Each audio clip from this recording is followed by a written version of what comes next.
personal investment decision-making point of view. I think there is nobody who is adverse or indifferent to the matter of making money. So, how to make money, and that too without too much of difficulty, and as fast as possible. So that will be the crux of my topic. So investment decision making. Investment decision making is not just taking a decision where to put your money, but it is a decision where you can safely put your money and at the same time not compromising on the returns you expect from your investment. So if you have got money, there are umpteen number of opportunities, or you are buffeted with opportunities. You can put the money in a finance company where you get very high returns. You can put your money in the stock market where you get very high returns. You can put your money in debentures. You can put your money in bonds. You can put your money in gilt-edged securities, government bonds. So you are flooded with opportunities. But where will you maximize your wealth without compromising on the security, safety, and liquidity of your investment? In short, the aims of an investor. What are the aims? This is an acronym. Aims. A stands for appreciation. I stands for income. M stands for marketability. And S stands for security. So precisely, I'll be dealing with the aims of an investor. How best you can guarantee appreciation, income, security, marketability, all these things together. So I've just quickly drawn a graph just to illustrate the trade-off between investment decision and the risk profile. So if you take the risk on the x-axis and the y, the other thing, the investment instrument on the other axis. Suppose you decide to put your money in a fixed deposit. That is the least risk opportunity. But as the risk is very low, the return also is very low. So you put your money in a fixed deposit here. This is your investment instrument. And your risk is very low. Risk and investment instrument goes on this axis, and on this y-axis you are taking the returns. So here you have put your money in a fixed deposit. How much you are getting? Maybe 8%, 9%. If you put the money unto the end of the world, you may get 11%. So that is the maximum you can get. The risk is very low. But suppose your risk appetite is slightly more. In that case, you are willing to put your money in debentures or bonds. And all debentures or bonds are not risk-free.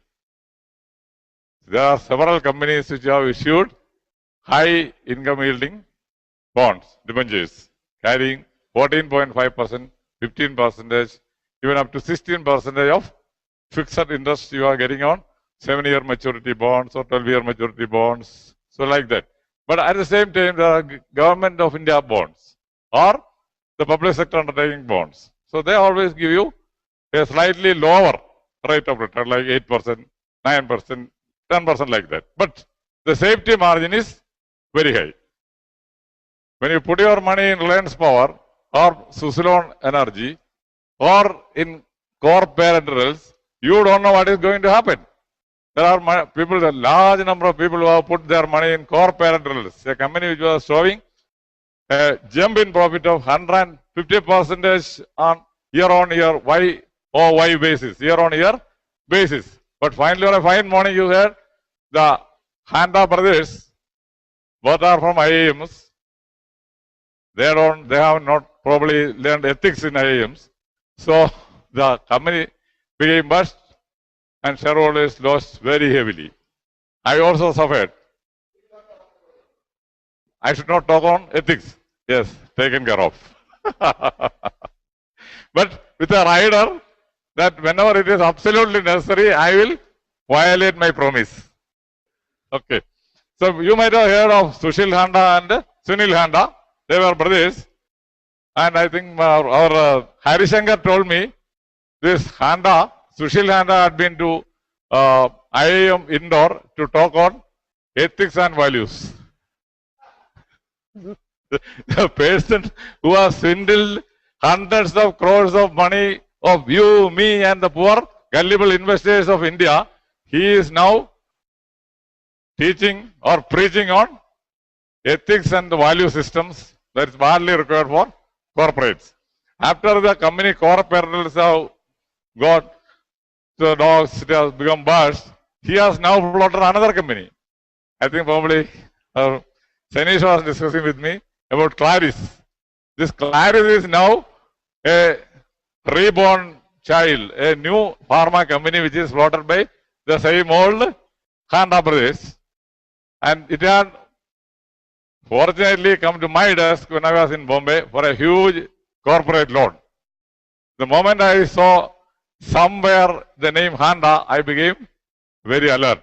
Then I went deep into the prospect of this particular DPR, project report submitted by the guys.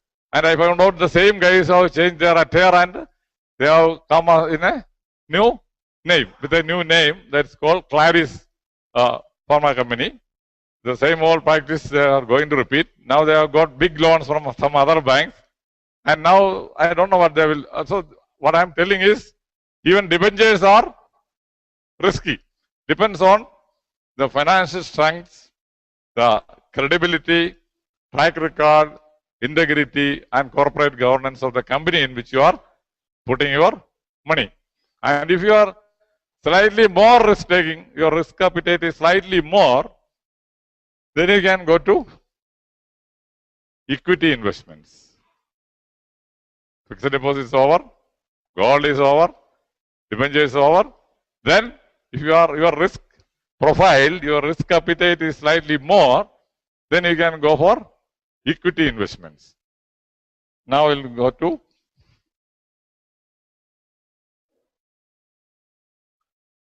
the various approaches to equity investments.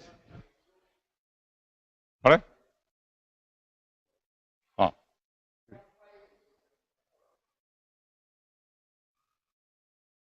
Come to my rescue because I'll lose my flow.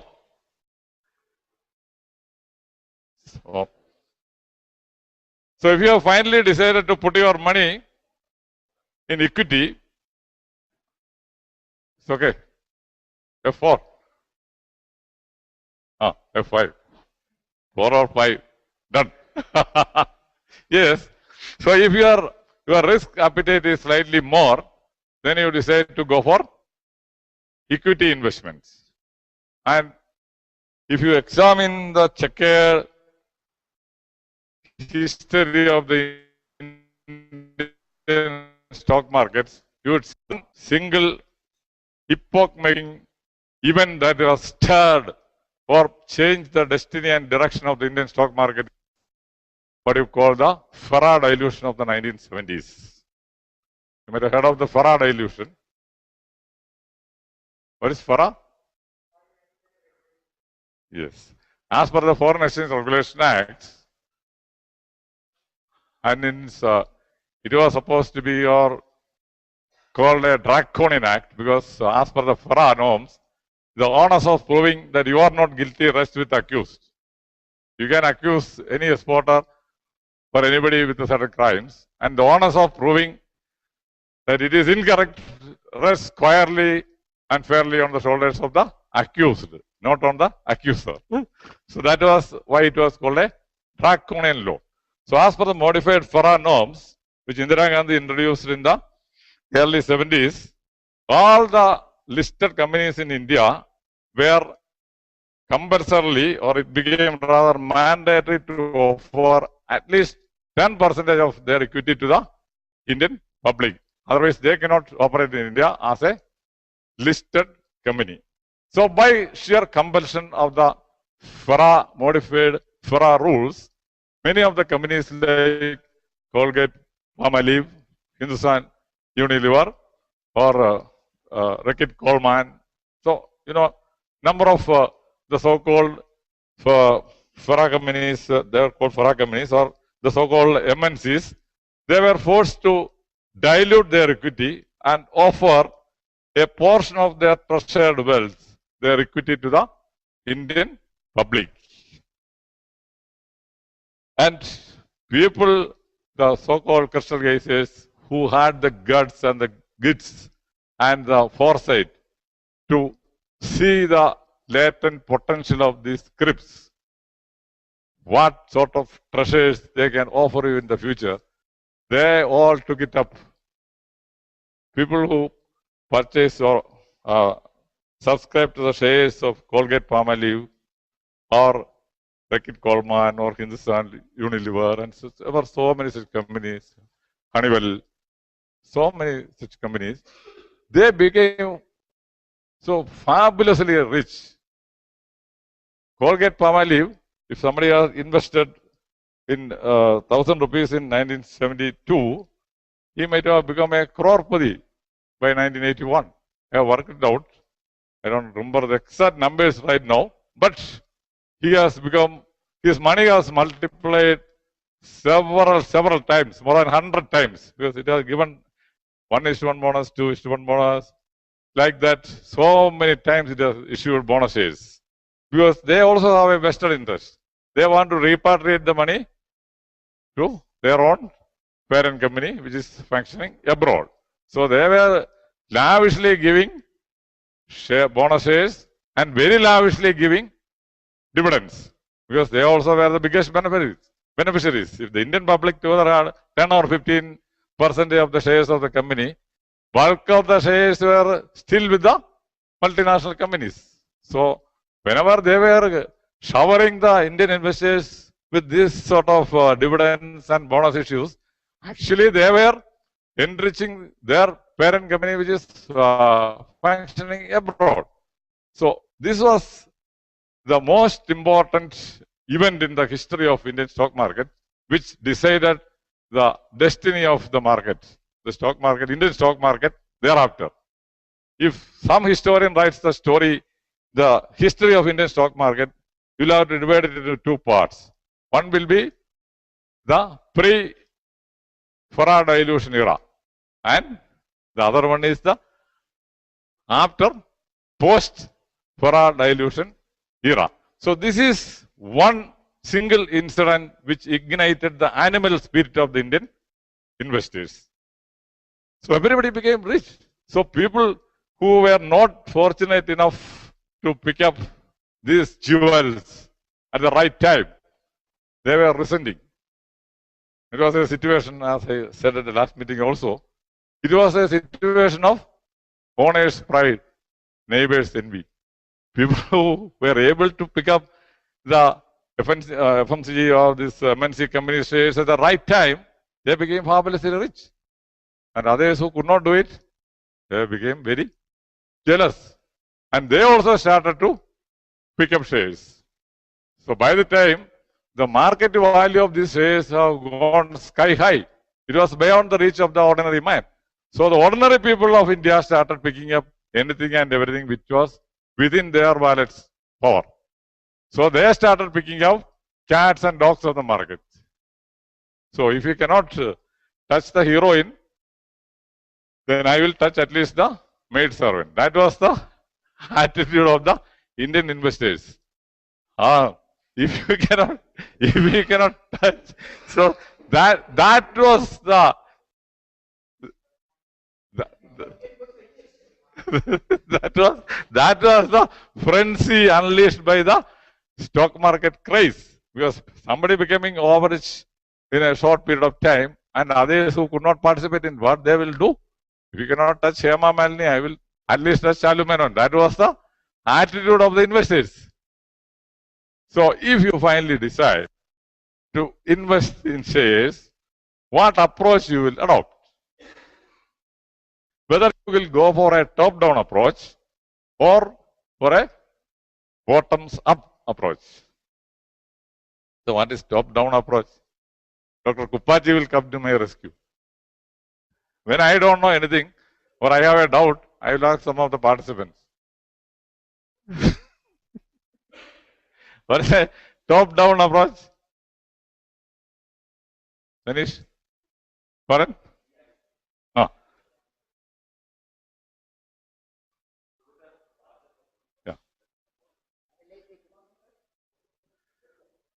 Means you start from the, just like the Maslow's pyramids, you start at the very top. You know certain companies, maybe in the specified, formerly it was in the A group.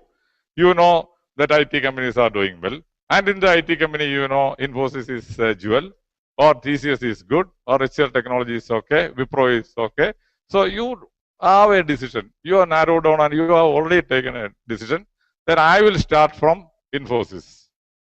So if somebody shoot at it, you will die out of recoil. Such strong, financially sound company it is. So you have decided to start at the very top, a risk-free share, which you know very well that all FIAs are crowding together and they are putting, all mutual funds are buying all these shares because it is a share which is good for all reasons and all seasons. You know, it is always a jewel crowd.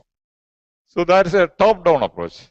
But suppose you want to start from a bigger universe, a bigger sample size, across the industries, without any prejudice, without any predetermined approach that I will start at that particular stock at the very top.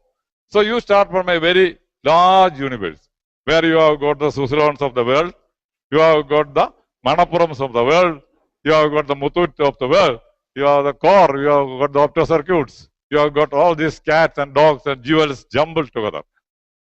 Unbundling and analyzing and finally locating the, what you call the dark holes. There lies the investor's sixth sense. And he will be picking up a multi-bagger. A company which can give you more than 10 times returns in 2-3 years, it is called a multi-bagger. So if you approach a company, if you put your money in a company selected using this bottoms-up approach, perhaps your chances of picking up a multi-bagger is many times more than starting at a very risk-free, fundamentally very, very sound, proven company. So if you put money in Infosys, you know you will not lose any money. Or if you put your money in the double bull, I used to tell HDFC and HDFC Bank, the double bull. Because you will not lose money if you put money in these stocks at any price. So I call it, these are the double bulls, two bulls carrying on the investor in the forward direction, never goes in the reverse direction. I have never seen. So when HDFC had split the shares and when it was available at 300 rupees, all people are picking it up. And now that 300 has already become 900. A risk-free stock which has given you fabulous returns. I had that much money that time, but whatever money I had, I put in HDFC. But I made one mistake. When it was 400 rupees, I sold it out. Now it is around 900 rupees. So at what time, at what price, bottoms up approach or top down approach, this various, it's a very, very elaborate topic. I cannot be exhaustive, but I can only be little bit illustrative only. So bottoms up approach sometimes will give you mind-boggling profits.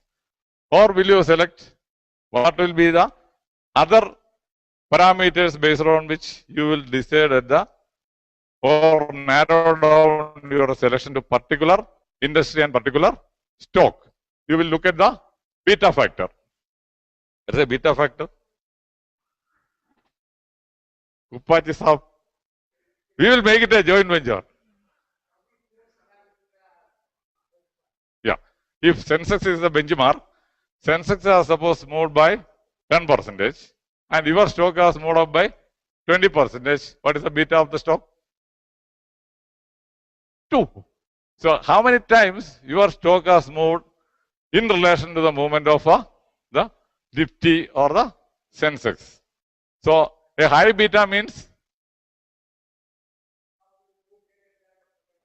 right, exactly. I don't have a price, I would have given to you. So if the stock value, the market value of the stock has risen faster than the rise in the benchmark index, maybe the Sensex or the Nifty 50, whatever it is. So that is having a much higher beta. And when the stock market is falling, what is the effect? Similarly, the share also will be falling, but that is theory. But in practice, high beta stocks will not fall that fast. When the stock is entire market is moving, I have watched Tata Consulting Service, TCS is moving very fast or sometimes faster than the movement of the Sensex or Nifty 50. But when the Sensex falls, as per theory, it should also have fallen much faster than, with much higher ferocity, it should fall. But it is not happening. I am squarely questioning that theory. So I have seen many a time when the market is falling, even the stock with a very high beta is not falling with such alarming velocity with which the stock market is falling. So it is always good to bifurcate your number of scripts in the portfolio. You put some in such stock, some in what you call the dark horses, some in tried and trusted stocks like Infosys or TCS or Colgate Palmolive or Hindustan Unilever or ITC, whatever it is. So when you construct a portfolio, you look at the beta. So you should have some scripts with high beta, some scripts with lower beta, some scripts which rise faster than the market with a high beta, but will never fall with the same velocity or speed as that of the market fall in crisis times. So when there is a bloodbath, this script still remain somewhat intact with minor bruise but not deep wounds. Okay. Then will you look at the P? What is P? Price earning multiple. How you calculate the P? So it is nothing but the net profit divided by number of equity shares. Simple thing. But will you invest in a company with a high P or a low P?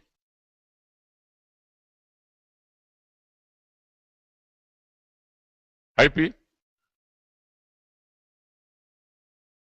Price earning multiple? Very low multiple.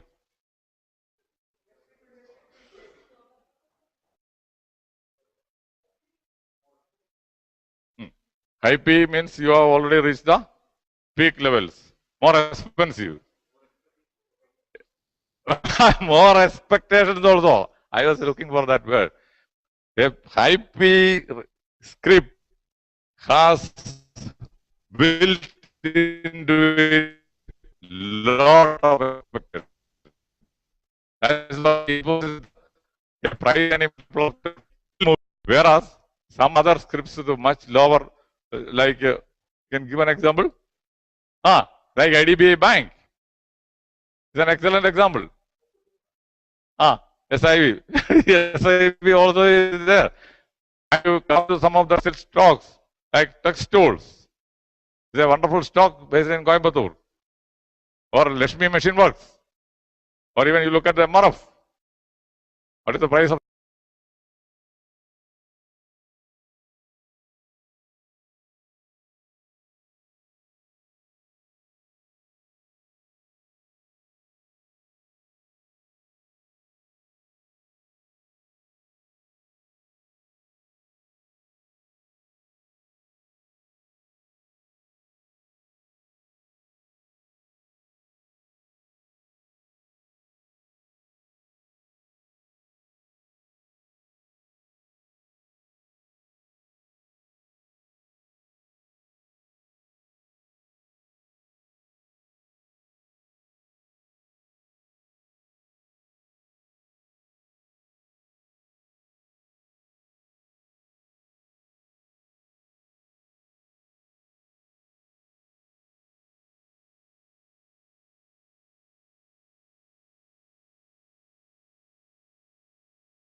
high, what do you call, book value. So many of the scripts in the banking industry are quoting at market values of less than the book value. Why? Many of the banks have got a ticking time bomb on their equity. Because if I am telling you, if Kingfisher has become a sick industry, it is not just Kingfisher falling. When a big banyan tree is falling, lot of other trees will also get perished. If Kingfisher falls, small bank also will become almost dysfunctional or defunct. Because once an NPA of that magnitude becomes non-recoverable in their books, multiply the position of the bank. And that is the only one reason why State Bank of India is quoting at 1,800 rupees. Had it not been for the burden of the NPAs, State Bank would have been now quoting at least 4,000 rupees. The same is the case with many of the public sector banks. There are things which are not disclosed in a balance sheet. So I always used to tell, it conceals much more than what it reveals. The real NPA level is not revealed in the balance sheet because we call the evergreening phenomenon is taking place in the bank balance sheet. That all your NPAs are dressed up. Either you restructure it, you send it for corporate CDR route. Somehow you manage not to show it as an NPA, even though in it, and try to keep it as a performing asset as far as possible. So when it is almost dying, you will give the oxygen. Once you remove the life systems, many of the banks, even the banks will become NPA. Not only their accounts. So this is the one reason. And I agree with you, even with all this sterling performance by company, unless there is a market fancy, it will not move. But market fancy is not a creation of the promoter, but a sentiment developed by the total market. And that sentiment is not just an irrational sentiment. It is a rational decision by the collective wisdom of the market. That is how a sentiment is developed towards a particular company. When Tisco came out with a result showing around 1,200 crores, the next day the script was advanced by 10 rupees. I knew that it was the immediate effect of the Chorus takeover.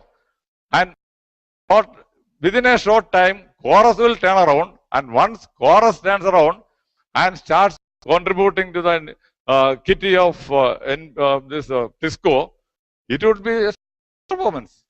So this loss is heralding the very big things which are coming to the company in the future. That is how the market took it. And second thing is, they appreciated the intellectual honesty or the integrity of the promoters in telling that, yes, we have incurred such a loss because of this takeover. But this is not the end of the world. There are a lot of time left, and if you are a long-term investor, so equity investors are always long-term investors. They are not these fly-by-night operators who come and pick up and price away. So they are, at least you should be there in the marketplace for 3 years. When you entered is not that important, but how long you were in the market, that is the more important thing. That's why companies develop fancy, as Satish Kumar sir said, rightly, it is not something of an irrational sentiment driving the market, but this is a well thought out, rational decision taken at the collective wisdom of the investors in the marketplace. That's my answer. Yes. EPS, then high book value. I've seen a lot of companies with very high book value quoting at market values below the book value. As you rightly mentioned, many of the banks are quoting below their book value. So, book value is not a consideration. Companies are quoting below book value. Why? Because it may have high book value because of other income, one-time income. They might have disposed of some prime land and they got 400 crores. And that year, that particular company will be showing very high book value. But can a company sell their land every year and show the same. So when you look at the balance sheet, it should be analyzing the balance sheet from all different angles. Where from the profit come? Is it from the main line of activity of the company, or it is a one-time affair like selling their investment in some other companies, or selling their land or plant and machinery? So where from the money has come? So if Suzlon tomorrow shows a balance sheet with a very huge profit, then also it will be at 13 rupees or 9 rupees. When my friend here was investing in Suzlon, I told him, don't invest your money at 28 rupees. You will be able to buy it at 14 rupees after 2 months. So exactly so happened, and it became 9 rupees 80 paise. No, I don't ask me who is that friend.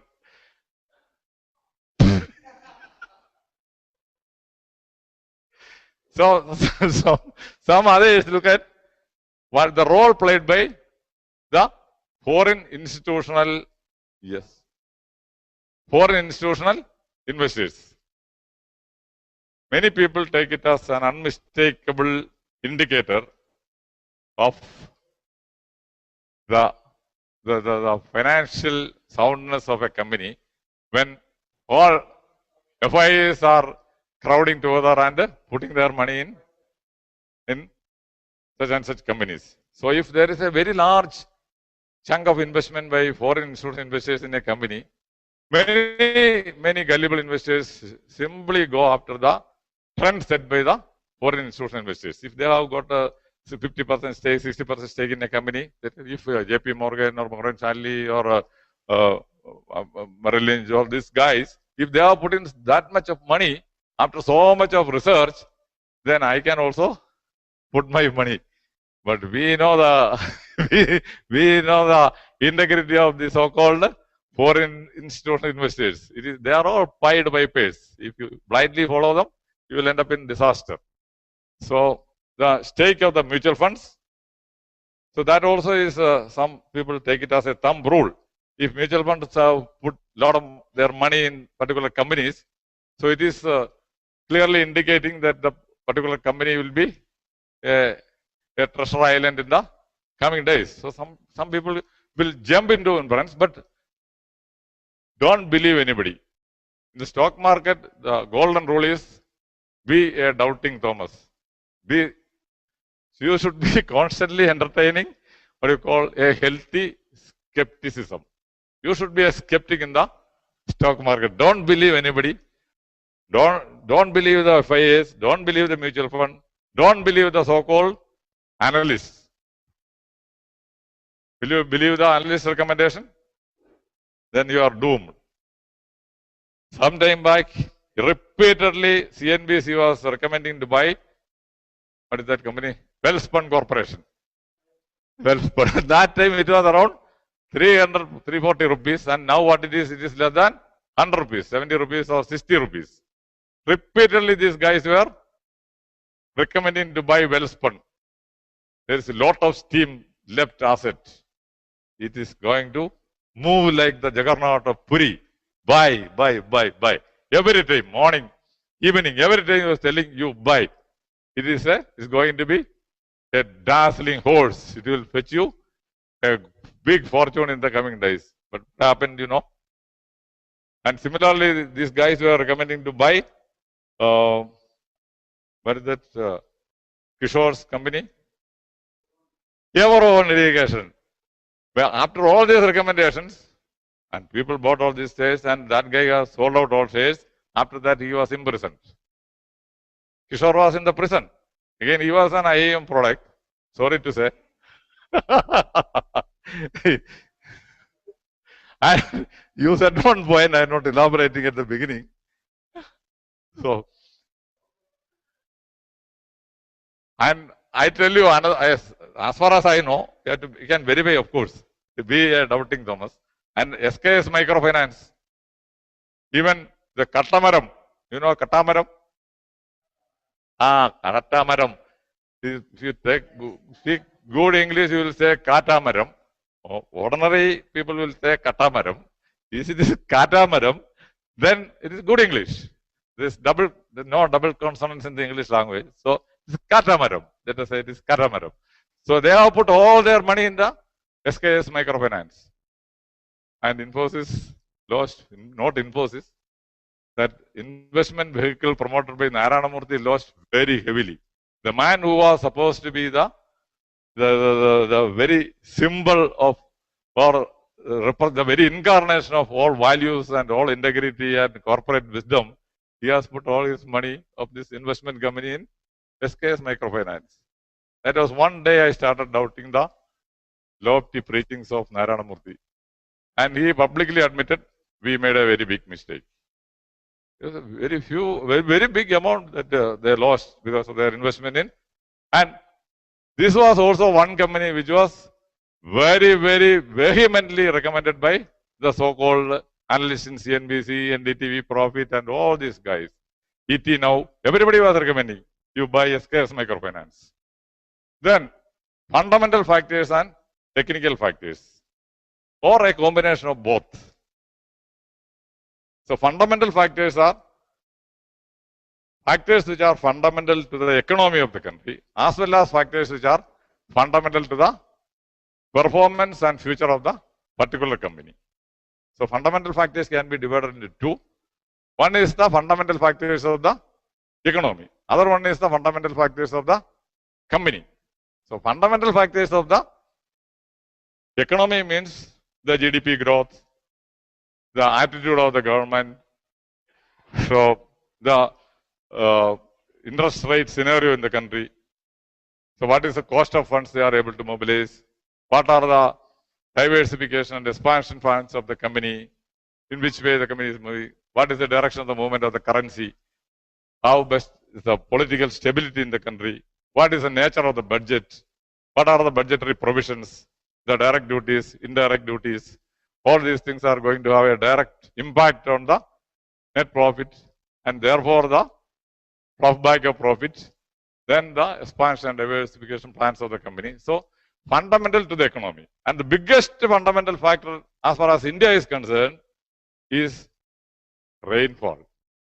So, instead of asking the analyst, you should ask IMD, Indian Meteorological Department, what is going to happen.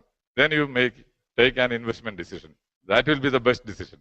So, if there is plentiful of rainfall, a very good monsoon means all the agriculturists will have a lot of money. Then agriculturists will start spending money like anything. They will buy scooters. People who are just planning to buy scooters, they will buy Scorpio. They will buy our vehicles. So, it is the economy is in a boom. The economy is in a boom. FMCG companies will be flourishing like anything. So, vehicle manufacturing companies will be doing very well. Children will be buying bikes. Boys will be buying bikes, scooters. Then Bajaj Auto will be doing well. Pharma companies, of course, they will not have much of a linkage between this. But most of the consumer durable manufacturing companies or even convenience product manufacturing companies, they all are benefited because of the booming economy, which is a result of the monsoon. A good monsoon is a fundamental factor as far as our country is concerned. Then fundamental factors of the company means the net profit the company is making, the EPS of the company, the book value of the company, the expansion plans of the company, the diversification plans of the company, and above all, as he used to say, the corporate governance, the integrity and value systems of the promoter. So, the Tisco people, Tata Iron and Steel, they say we also make steel. It's not their main focus is not on steel business alone, but their commitment to society. So, the companies which are driven by values, driven by not only by technology, but driven by values. Companies promoted by good promoters with a sound track record of ethics and value systems. They are safe havens for your investment. Otherwise, there will be lot of guys who are collectively called the fly-by-night operators. They will come like some sort of flies. They will get their booty and they will disappear into the skyline. People like Tulasi Tandiani. Where is he now? He is in Switzerland. if he is appearing anywhere in Rajkot, he will be beaten up because he had issued shares at 180 rupees premium. And here the shares were quoted at 600 rupees, 900 rupees. Now what is the price? 9 rupees. So people who have invested in the shares, they have lost everything. There are people who sold out their residential houses and cars and everything. The people who are driving in Mercedes, they are now moving around in bicycles. So people have become poor, very poor, because of their investment in companies like Suzlon or Manappuram. What happened to Manappuram? It's doing very well. Its company shares are now available at 9 rupees.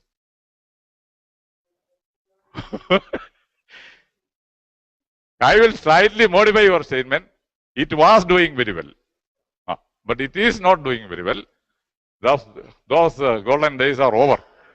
Now it is available at 9 rupees.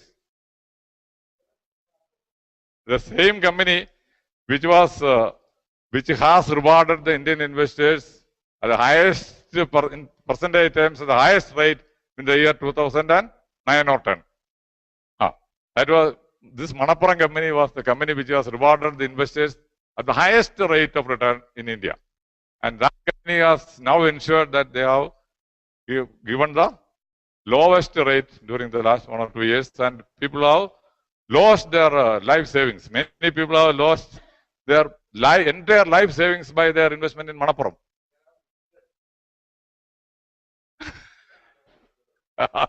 They can recruit in Manappuram. I don't think anybody is working. My God.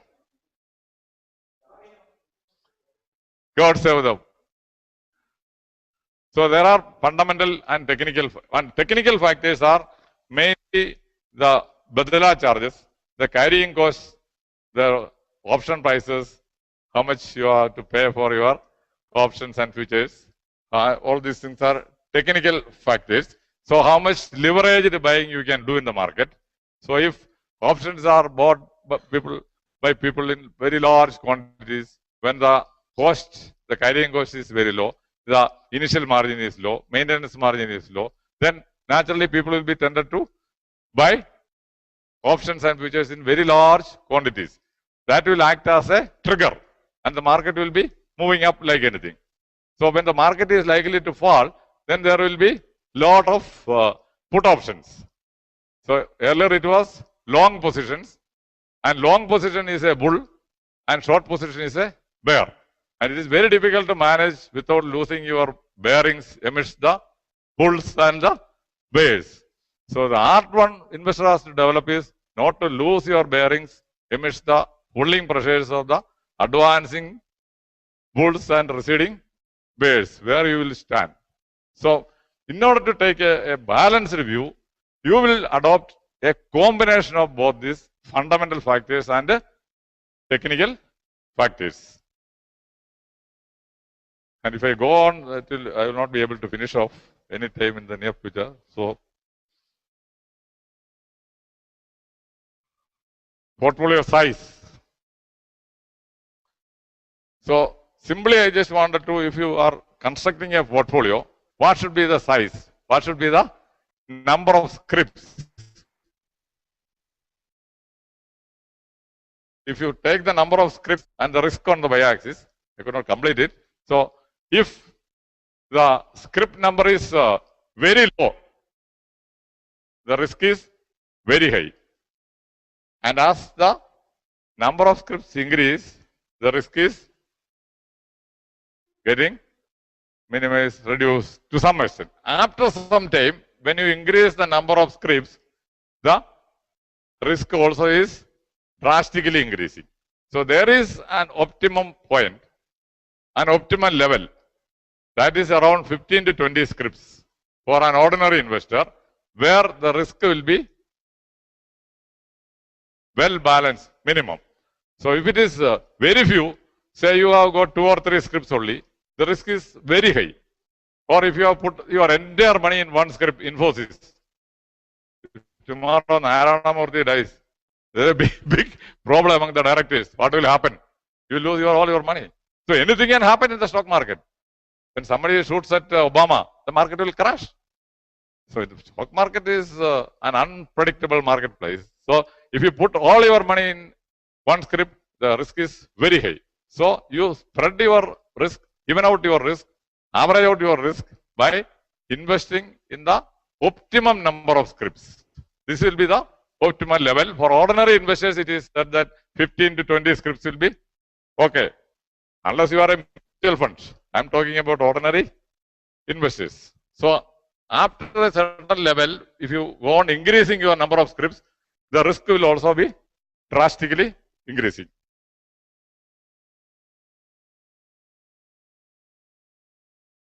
So some of technical factors, the price charts, price movement. You watch the price movements, the chart is view. There are a lot of theories like Ross and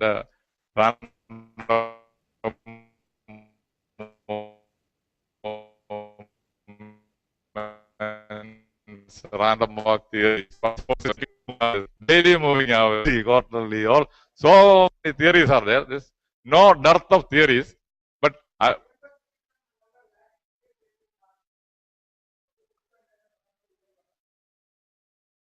I just saw one script when this is Suslon. Now it is around 40 I have plotted it. Now it is around 9 rupees only.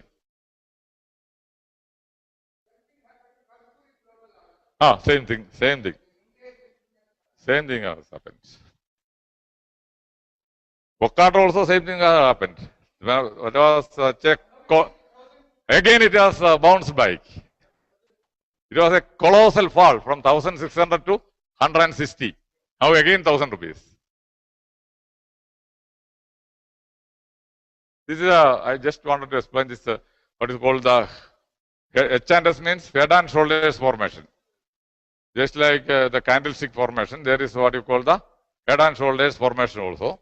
So all these things you are watching to find out the exact timing when you have to enter the market. If you handle thoroughly and somehow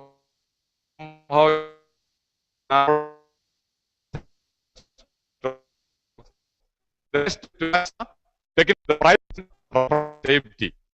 As Warren Buffett used to say, I will buy a share when there is a huge margin of safety. When I am only in the comfort zone, I will buy. When nobody was buying Washington Post, he bought in large quantities.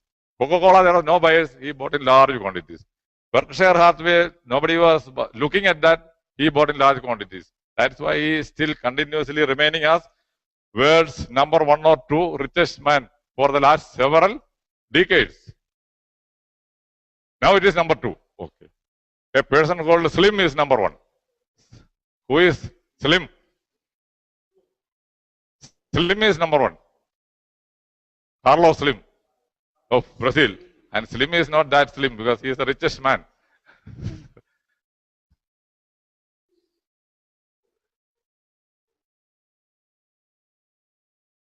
Shots. Now the price movements.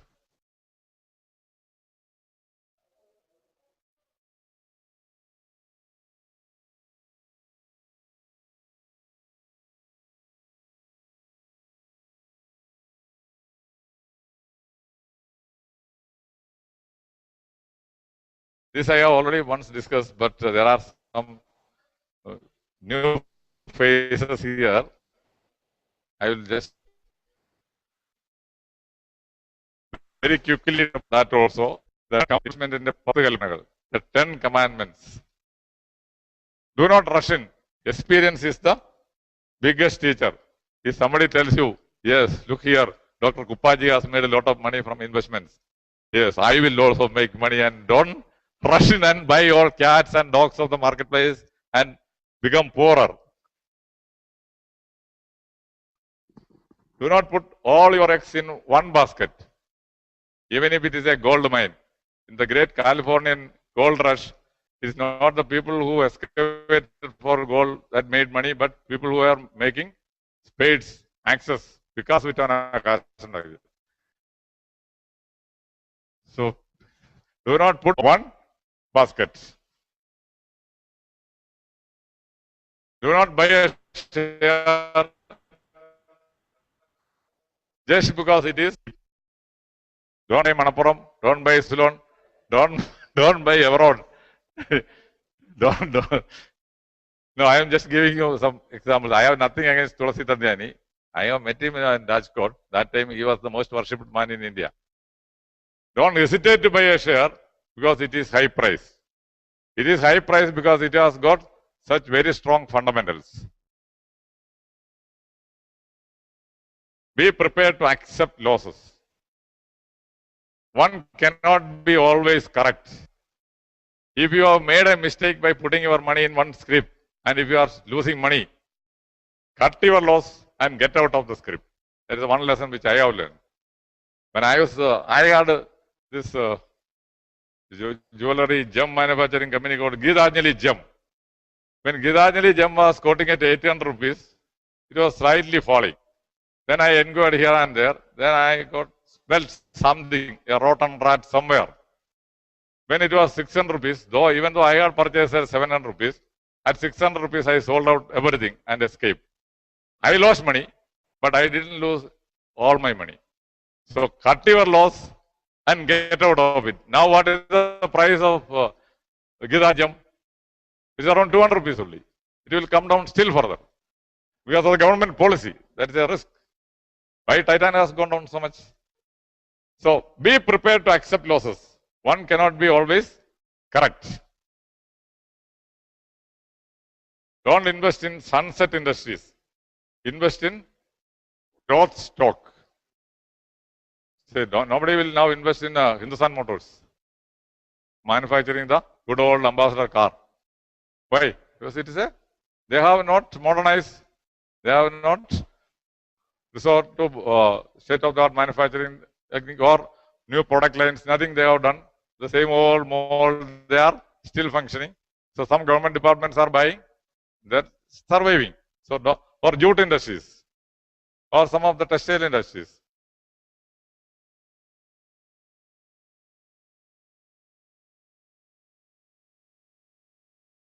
For growth, or if it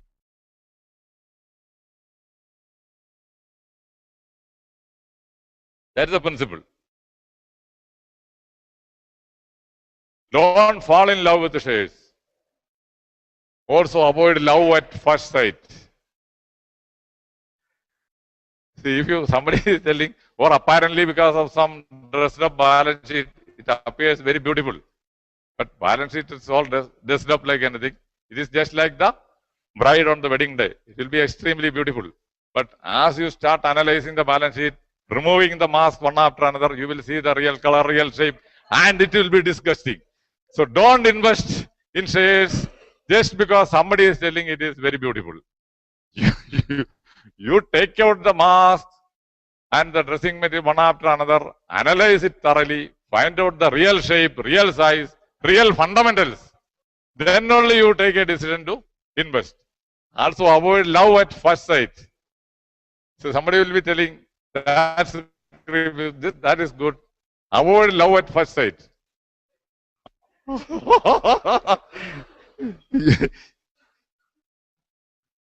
No, for us there is no scope for making a mistake again. Invest in companies promoted by strong business houses. You put your money in the Tatas, in the Birlas, in the Bangurs. No, these are titans of the Indian industry with the centuries old track record of good performance.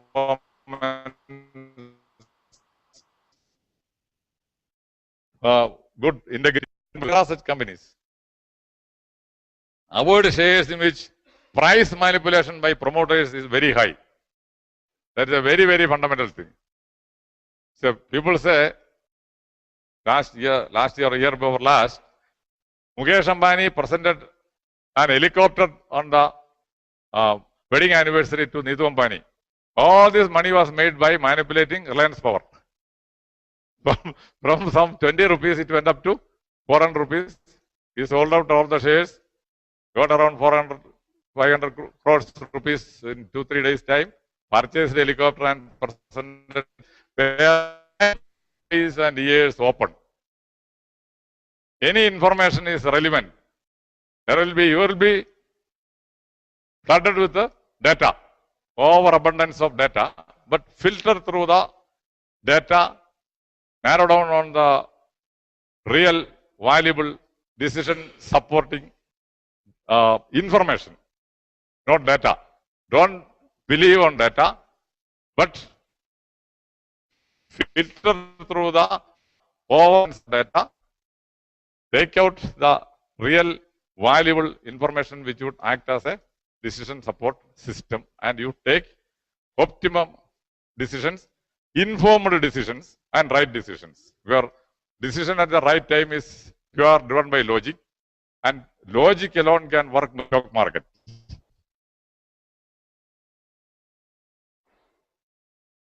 Ten blunders committed by the investors, buying cats and dogs, the third-rate stocks, because it is cheap. Cheap will become cheaper over a period of time. That is the logic.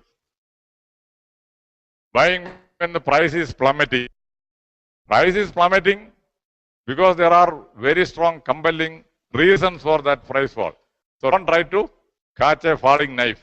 It will hurt you. It will break your neck. Averaging during a stock decline time, catching a falling knife. This is not always true. Buying a big round quantities, buying in big round quantities of cheap stock. Cheap remains because cheap has got cheap fundamentals. Now, Susilon is available at 9 rupees. Manappuram is available at 9 rupees 50 paise. Oh, let's say 10,000 shares. But it will not move up even if you pull it with a jockey. Then, greed for fast buck. No homework done. So it is stock market investment is a tightrope walking between two pillars. One pillar is greed. The other pillar is fear. So it is a walking between two precipitous mountains. It is just like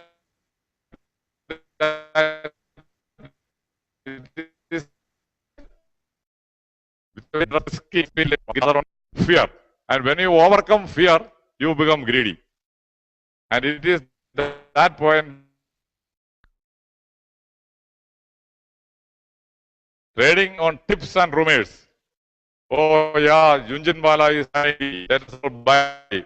Follow Jhunjhunwala. Or Ketan Parekh is buying, follow and make fast buck. Don't do it. They are all gilded cocks or made by pairs. You will end up in total disaster. So you will say, India Bull is buying, Juniper is buying, DSP BlackRock is buying, Angel Broking is buying, all foreign institutional investors are buying this stock, that stock. So there is no dearth of rumors and hearsay in the market. Everybody will tell you, you buy that one. That fellow has made a hell lot of money from investment in that stock. So you also buy. So don't listen to rumors and hearsay. High dividend, low price multiple. Both may be misleading. Because lack of time I'm not explaining. It's the descending minority in the stock market to be valued most. So RBI was telling all these gold loan companies, NBFCs, they should maintain a loan to value ratio of 60%. It was a very wise advice. But the Manappurams and Muthoos of the world was very convincing by giving a personal loan for the remaining part. 60% they will give gold loan and another 35% they will give us a personal loan. Now they have severely burned their fingers. So the descending minority should be given additional value over the rumors and hearsays. Are all advices. Psychological resistance to book small losses. Cut loss and get out principle.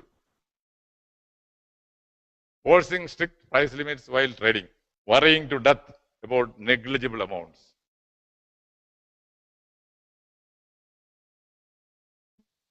when Sanish is selling at 80 rupees, he will not sell it even for 279 rupees. But stock will be falling, and finally he will sell it at 100 rupees. I'm not telling you will not do it. You are a very shrewd investor, but I'm just telling a hypothetical example. But there are large number of people who will worry to break their head, thinking that I purchase it at 280 rupees. I will sell only at 281 rupees, not at 250 rupees. But it will be going down and down, plummeting with ferocity, because it has got compelling reasons, logic to plummet in the stock market. Promoter might have absconded. Company will be running into trouble.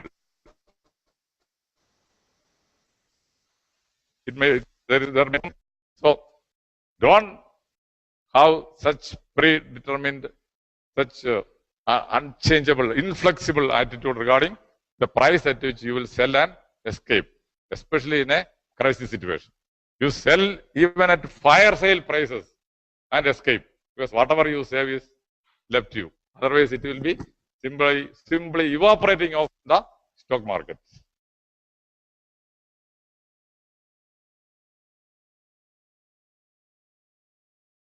Okay, that's the end of it. I really appreciate your patience.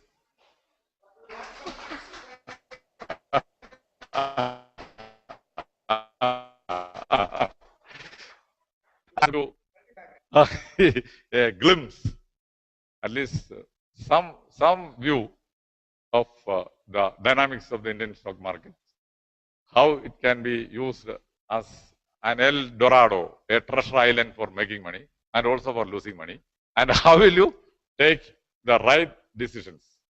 What are the various factors which you will take into account before taking a decision to invest in the Indian stock market? Thank you so much.